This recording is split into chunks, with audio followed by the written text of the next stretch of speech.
This is real अस। हम जब intentionally एक वीडियो देख के, कोई चीज़ देख के ज़िंदगी में जब कोई सोच रहे हैं कि मैंने ये करना है, लेकिन एक्शन क्यों नहीं करते? क्योंकि अंदर से सबकॉन्शियसली हमें यकीन नहीं है। एग्जाम्पल देता हूँ, अल्हम्दुलिल्लाह। मैं जब भी किसी से मिलता हूँ, अस्सलाम वालेकुम, कैसे हैं आप? अल्हम्दुलिल्लाह, अल्लाह का शुक्र है। लेकिन आपको पता है नेक्स्ट लाइन क्या होती है? मसले, यार जॉब दाया हो गया है, या कुछ समझ नहीं आ रही, हालात बड़े हैं।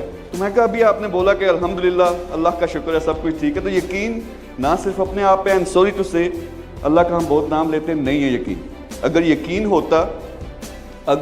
होता तो उसने कहा यार एक कदम उठा, 10 कदम मैं उठाऊंगा, 1 रुपया लगा तो ये 10 रुपया मिलेगा, कोशिश कर, इतना दूंगा कि संभाल नहीं सकेगा।